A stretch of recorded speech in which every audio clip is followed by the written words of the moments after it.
नमस्कार। आज हम लोग अल्फ्रेडा के प्रकार टाइप ऑफ मोटिवेशन के बारे में डिस्कस करेंगे। देखते हैं भाई टाइप ऑफ मोटिवेशन। वैसे देखिए, मोटिवेशन शब्द अपने आप में एक तरीके से यह आंतरिक उत्तेजना है। मोटिवेशन मोटम शब्द से बना हुआ है। मोटम शब्द का अर्थ है गति करना, टू मूव। और गति करना, किसी लक्ष्य को प्राप्त करने के लिए व्यक्ति तब तक गति करता है, तब तक प्रयास करता है जब तक वो अपने लक्ष्य को प्राप्त नहीं कर सकता। और स्किनर जी ने कहा कि यह अधिगम का एक सुनहरी सड़क है, एक गोल्डन राजमार्ग है। तो यहाँ से भी क्वेश्चन बनते हैं।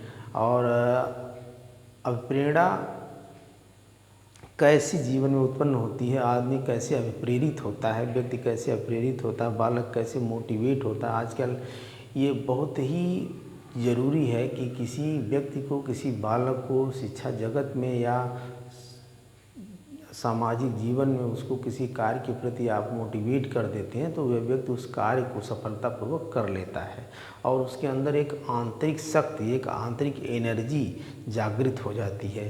तो इस तरीके से मोटिवेशन को जो है साधारण रूप से दो भागों में बांटा गया, आंतरिक प्रेरणा, बाह्य प्रेरणा। और थॉमसन जी ने और मैस्लो जी ने, गैरेट जी ने भी कई अलग अलग भागों में बांटे हैं। और वैसे साधारण रूप से अभिप्रेरणा को, मोटिवेशन को दो भागों में बांटा गया है। पहला आंतरिक अभिप्रेरणा। आंतरिक अभिप्रेरणा को भी कई नामों से जाना जाता है, यहाँ आप देख लेंगे।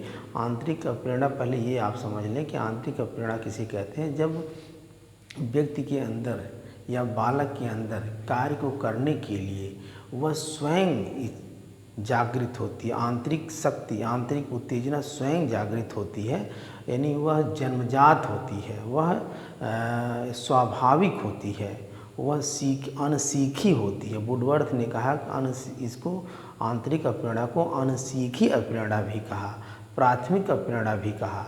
तो यह अप्रेरणा जो होती है किसी के सिखाने, किसी पे बताने पे नहीं होती है, वह व्यक्ति जो है स्वयं ले करके उसको पैदा होता है, उसके अंदर वह नेचुरल जो होता है।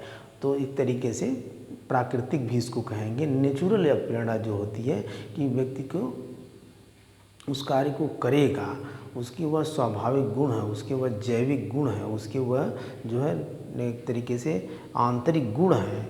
तो इस को जो है आंतरिक अप्रेरणा कहेंगे किसी कार्य को करने के लिए, जब वह अपने स्वयं विचार से, किसी के कहने पे नहीं, किसी के दबाव में नहीं, वह कार्य को व्यक्ति कर रहा है, बालक कर रहा है। तो जिससे वो मोटिवेट हो रहा है, प्रेरित हो रहा है, उस क्रिया को आंतरिक अप्रेरणा कहेंगे।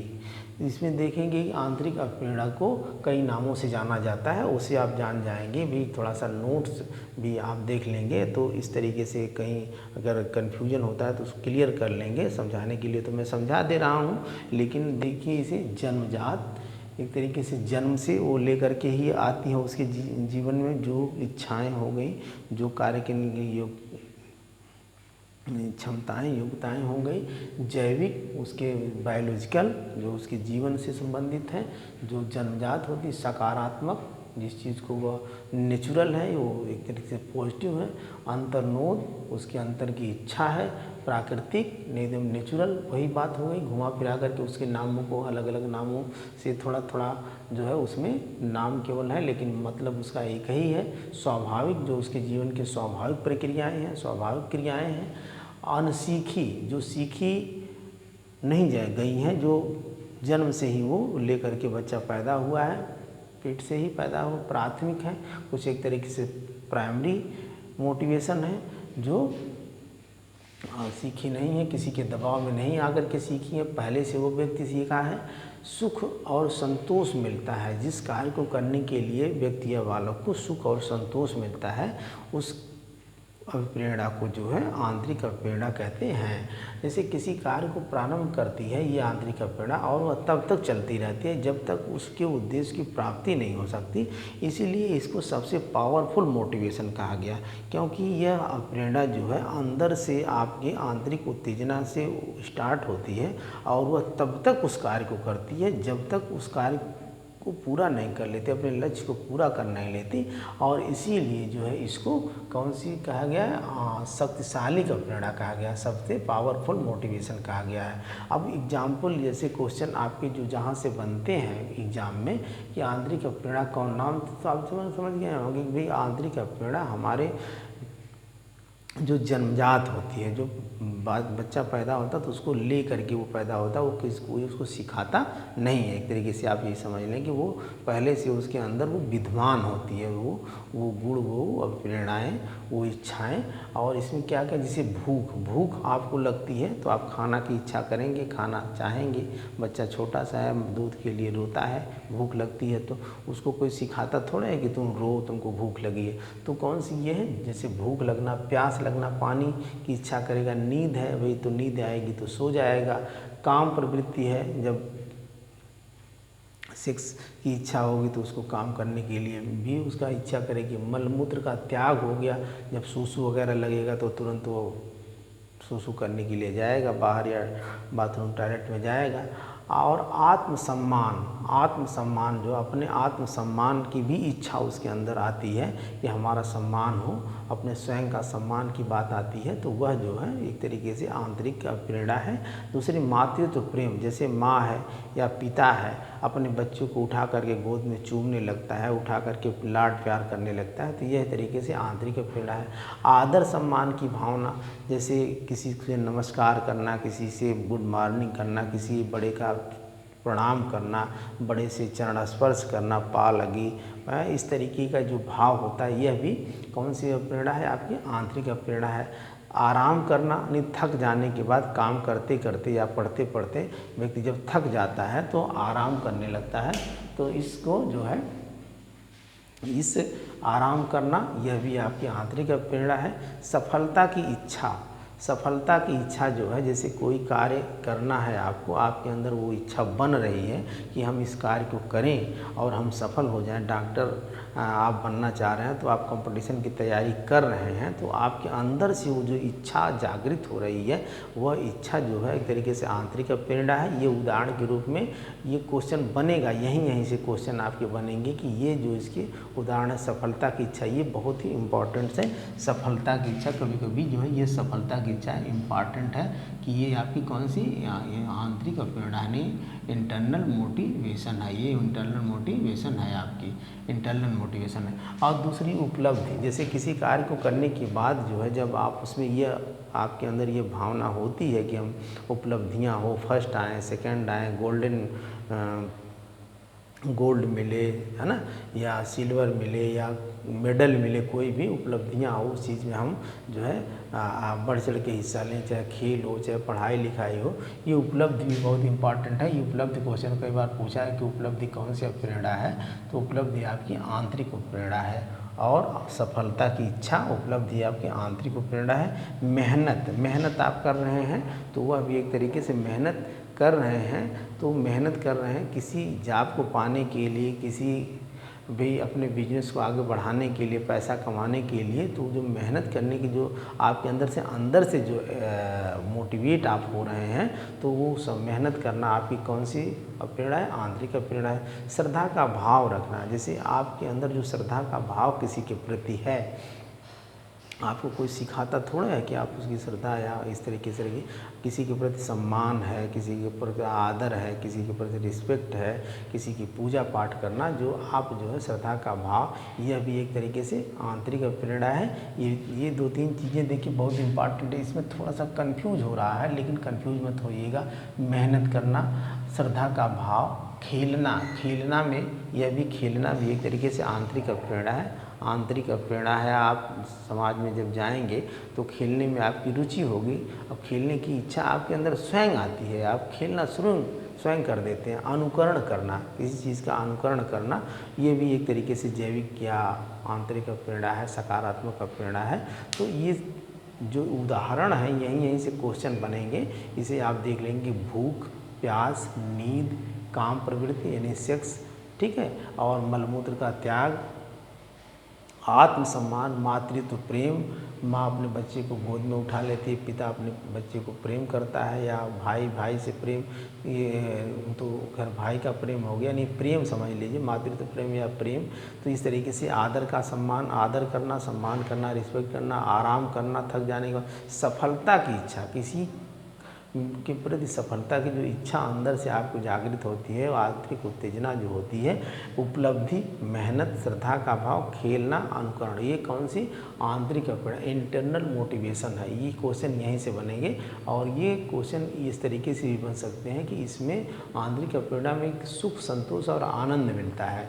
और क्या मिलता है? सुख, संतोष, आनंद मिलता है। और ये एक तरीके से सबसे पूछा गया क्वेश्चन कि कौन सी प्रेरणा सबसे शक्तिशाली होती है, बाह्य प्रेरणा की आंतरिक प्रेरणा की मनोवैज्ञानिक प्रेरणा। तो आप बताएंगे सबसे शक्तिशाली आपकी आंतरिक प्रेरणा होती है। अंदर से आदमी जब मोटिवेट होता है तो किसी कार्य को करने के लिए वह तुरंत उत्सुक हो जाता है, किसी के बहकावे में वह नहीं आता है। हालांकि बाह्य प्रेरणा भी अपने आप में इम्पॉर्टेंट है, लेकिन वो कुछ समय तक ही रहती है। लेकिन जो आंतरिक प्रेरणा होती है, इंटरनल मोटिवेशन जो होता है, वो एक तरीके से नेचुरल होता है, वह स्वाभाविक होता है। उस चीज़ को जल्दी आदमी जो है हिला नहीं सकता। तो इसीलिए उसको कहा गया है कि इसे सबसे पावरफुल मोटिवेशन कहा गया। क्या कहा? पावरफुल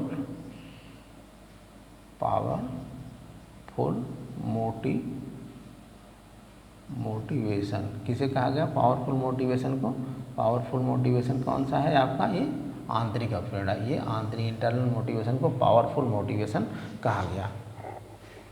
तो इस तरीके से बाह्य प्रेरणा किसे कहेंगे? बाह्य प्रेरणा आपकी जो होती है, बाह्य प्रेरणा से आप समझ लें कि किसी के दबाव में, किसी के कहने पे जब कोई व्यक्ति या बालक कोई कार्य को करता है, किसी के दबाव में आकर के हम ये कार्य करें, हमको ये चीज़ की प्राप्ति होगी, हमें ये चीज़ मिलेगा, या हमें दंड मिलेगा, या हमें सम्मान मिलेगा, पुरस्कार मिलेगा, तो इस तरीके की जब भावना उसके अंदर आती है और इस तरीके के कहने पे वह कोई कार्य को करता है, उसके अंदर जब वो ऊर्जा आती है, कार्य करने की इच्छा होती है, यानी किसी के कहने पे जब वो करता है कोई कार्य, सीधी सी एक लाइन में उसकी डिफिनेशन आप समझ लें बाह्य प्रेरणा की, कि किसी के कहने पे या किसी के दबाव डालने पे या किसी के डर से या किसी से समझाने से जब उसके अंदर किसी कार्य को करने की इच्छा जागृत होती है, वो इच्छा जहाँ से जागृत होती है उस क्रिया को बाह्य प्रेरणा कहते हैं। तो देखेंगे बाह्य प्रेरणा के में जैसे आप देखेंगे इसको नकारात्मक प्रेरणा भी कहते हैं,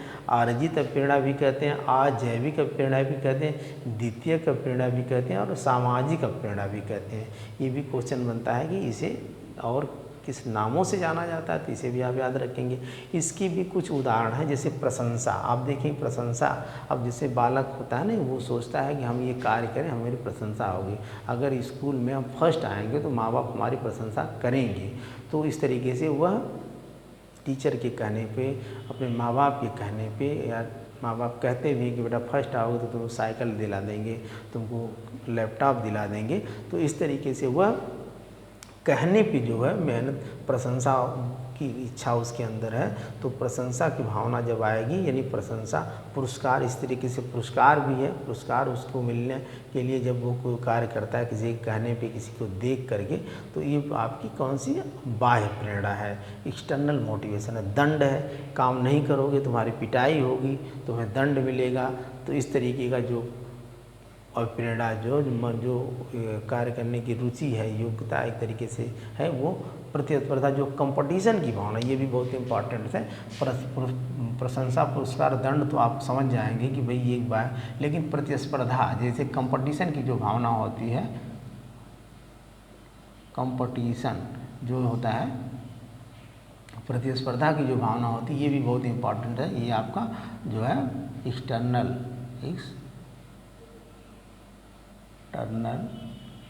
मोटिवेशन है, ये एक्सटर्नल मोटिवेशन है। ये अभी आप जरा शिक्षण सहायक सामग्री, जो अब विद्यालय में TLM जैसे प्रोजेक्ट वगैरह बनाया जाता है, तो बच्चे जो TLM वगैरह का टीचिंग लर्निंग मटेरियल इसको कहा जाता है, शिक्षण सहायक सामग्री। ये भी आपका कौन सा है, बाह्य प्रेरणा के अंतर्गत आता है कि वो बाह्य मतलब कि कहने पे या बाहरी रूप से वो दिया जाता है बच्चों को, तो उसके वो प्रोजेक्ट बना करके उसको दिखाते हैं। तो इस तरीके का दूसरे व्यक्ति का जो प्रभाव होता है, ये तो स्पष्ट है, दूसरे व्यक्ति का प्रभाव डिफिनीशन में ही था। लक्ष्य के उद्देश्य, किसी लक्ष्य के उद्देश्य को प्राप्त करने के लिए आप जो है किसी के कहने पे आप आईएएस बनने के लिए जो आपकी इच्छा है, आपको कोई कहा या कहीं से आप प्रेरित हुए किसी से देख करके, तो इस तरीके से संबंध बनाना, जैसे टीचर से जो संबंध आप बना रहे हैं टीचर को देख करके, तो उस तरीके का ये जो हो गया, ये आपकी कौन सी बाह्य प्रेरणा हो गई। कौन कौन से, अब नकारात्मक इसको कहेंगे, अर्जित कहेंगे, अजैविक कहेंगे, द्वितीयक कहेंगे, सामाजिक कहेंगे। बाह्य प्रेरणा से डिफिनेशन से यही है कि भाई यानी किसी के कहने पे, किसी के दबाव देने पे जब आप कोई कार्य करते हैं तो उस क्रिया को करने के लिए जो आपको प्रेरित करती है वो प्रेरणा बाह्य प्रेरणा होती है। जैसे पुरस्कार, दंड, कंपटीशन, टीएलएम, व्यक्ति का प्रभाव, लक्ष्य के उद्देश्य, संबंध, ये सारी चीज़ें होंगे। अब देखिए अब्राहम मैस्लो ने प्रेरणा के 2 प्रकार बताए थे, जन्मजात और अर्जित। वही जन्मजात आपकी आंतरिक प्रेरणा जो डिफिनेशन बता चुका हूँ, उदाहरण भी बता चुका हूँ। अर्जित मीन्स आपकी जो है बाह्य प्रेरणा जो अर्जित होती है किसी के द्वारा। थॉमसन जी ने बताया था स्वाभाविक और कृत्रिम। स्वाभाविक वही प्रेरणा जो आपकी आंतरिक है, कृत्रिम मीन्स वही जो आपकी बाह्य है, जो आप बाहर से अर्जित करके किसी कार्य को करने के लिए उत्तेजना, अंदर से एनर्जी आती है। गैरट जी ने 3 प्रकार से, जैविक, मनोवैज्ञानिक और सामाजिक। जैविक जो आपके एक तरीके से ये भी जैविक आंतरिक प्रेरणा ही होगी, जो संवेगों पे जो आपके जन्म से ही बच्चा लेकर के उसको आता है और उसके भूख, प्यास, नींद, काम, मलमूत्र त्याग और आत्मसम्मान, आदर, आराम, सफलता की इच्छा, उपलब्धि, मेहनत, श्रद्धा का भाव, खेलना, अनुकरण, ये सारी चीज़ें होती हैं। और एक तरीके से मनोवैज्ञानिक प्रेरणा में जो मूल प्रवृत्तियाँ होती हैं आपकी, जो रुचि, रुझान, योग्यता, क्षमता या आपके क्रोध, भय, प्रेम, दुख, ये जितनी भी आपकी मूल प्रवृत्तियाँ होती हैं ये आपकी कौन सी होती हैं, गैरट ने कहा ये मनोवैज्ञानिक प्रेरणा होती हैं। हालांकि सामाजिक प्रेरणा में सम्मान आपको मिलेगा, आत्म सुरक्षा मिलेगी, आत्म प्रदर्शन मिलेगा। ये जो प्रेरणा आपकी कौन सी होगी, ये भी आपकी जो है ये सामाजिक प्रेरणा होगी। तो ये प्रेरणा के प्रकार में इस तरीके से क्वेश्चन यही से बनेंगे, कौन सी प्रेरणा है। अगर आप देखेंगे तो यहाँ से जो क्वेश्चन बनेंगे उसे मैं अंडरलाइन कर दिया हूँ और उसे आप देख लेंगे। और इस वही लाइक करने में क्या जाता है, लाइक आप करेंगे थोड़ा सा मेरा भी मनोबल बढ़ेगा, लाइक करके सब्सक्राइब कर देंगे तो जो पढ़ाऊँगा वो आप लोगों को मिलता रहेगा। धन्यवाद।